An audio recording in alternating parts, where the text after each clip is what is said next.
Welcome to this explainer. Today, we're diving straight into the black box of designing complex, scalable software. I mean, if you've ever stared at a massive enterprise application and just wondered, how on earth does a dev team keep this from collapsing like a house of cards? Well, you were definitely in the right place. We're going to break down the absolute best practices of software architecture, pulling directly from the foundational principles of object-oriented design to help you build better, much more resilient systems. So, right off the bat, we've got to ask ourselves a pretty crucial question. Why do so many complex software projects fail?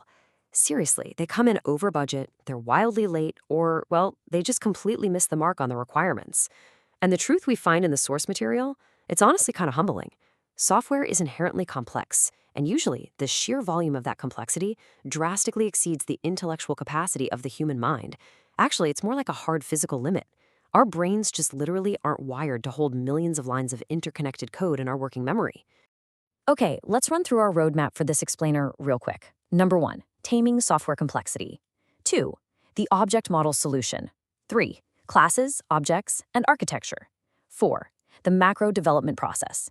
And 5, the micro design process. Let's jump right in.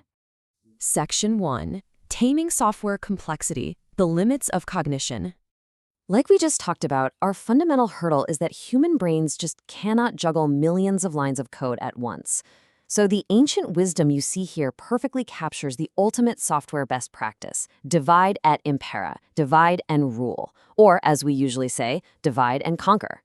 By breaking a massive, tangled mess of a problem down into progressively smaller, entirely independent pieces, we basically engineer the illusion of simplicity. It's absolutely crucial because intelligent decomposition is exactly what prevents that dreaded spaghetti code we all know and fear. Moving on to Section 2, the object model solution, viewing the world differently. So to actually successfully divide and conquer, the absolute best practice is to stop viewing your system as just a series of algorithms and instead see it as a meaningful collection of cooperating objects. A true object-oriented system is built on 4 major pillars. We've got abstraction, which is focusing only on the essential characteristics, then encapsulation, hiding the messy internal workings, modularity, which packages these things into discrete units, and finally, hierarchy, which orders everything to keep the complexity in check. If your architecture is missing even one of these 4 elements, it isn't truly object-oriented. And honestly, you're going to struggle big time to manage the chaos. All right, Section 3, classes, objects, and architecture, the blueprint. Now, how do we translate all that theory into a working architecture? We need our building blocks, classes, and objects. And the sharp contrast here is super important to grasp. Think of a class as essentially the blueprint. It represents a set of objects that share a common structure and common semantics. We call this the is-a relationship. Now the object, that's the actual physical instance you build from that blueprint. It's the tangible entity that exhibits behavior, the part of relationship. And remember, you literally can't group objects into a class if they don't share that common structure and behavior. Now, as we can see in this layout, when you map out a complex system, it naturally forms a dual hierarchy. It's like a giant puzzle coming together. You divide and conquer through the is-a class structure, those blueprints inheriting from one another, and the part of object structure, which represents the actual instances running in real time. When you overlay these 2 perspectives together, you create the canonical or standard form of a complex system. This combined view, that is your system's architecture. And notice how this dual hierarchy approach perfectly exposes the redundancy in a system. In any massive software build, there are vastly more objects than there are classes. So by mapping both the class structure and the object structure, we capture common properties in just one place, the class, instead of duplicating our knowledge across every single individual object. It's economy of expression at its finest. It makes the entire system smaller, way simpler, and for sure, significantly easier to evolve over time. Which brings us to Section 4, the macro development process, from idea to deployment. Okay, blueprints are done, but we need a battle plan to actually build the thing. And no, this isn't the old waterfall method where you design everything up front, cross your fingers, and pray. Modern best practices dictate an iterative macro process moving chronologically through 4 phases. First, inception, defining the exact scope and understanding what the customer actually wants. Second, elaboration, discovering the architecture and catching flaws early. Third, construction, the heavy lifting of implementation and testing. And fourth, transition, getting the software safely deployed into the end user's hands.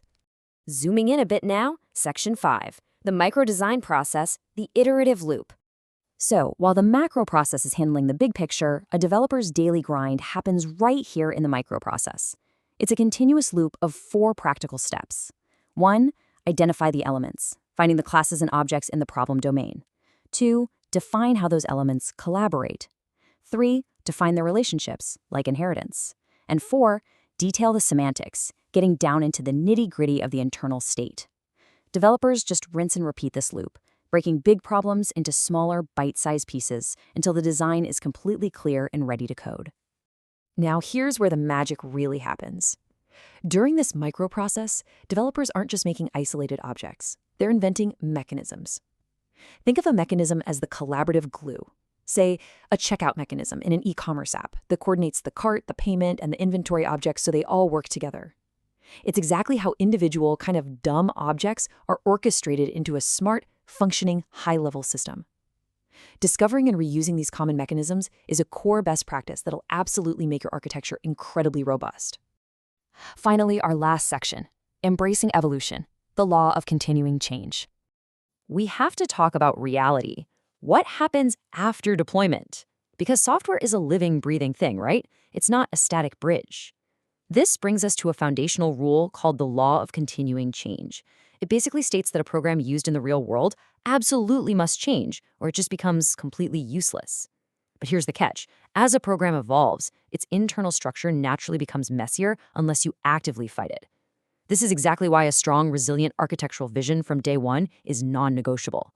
Without it, your beautiful system degrades into what the source material brilliantly calls the software equivalent of sludge, and nobody wants sludge. So, considering the severe limits of human cognition and seeing the incredible organizing power of object-oriented decomposition, I have to ask you, how are you going to approach the architecture of your next complex build? Are you going to try to juggle it all in your head and risk a fragile mess? Or will you divide, conquer, and rule that complexity using clean classes, tangible objects, and reusable mechanisms? The choice, and really the ultimate success of your next project, is entirely up to you. Thanks for joining me for this explainer, and hey, happy building!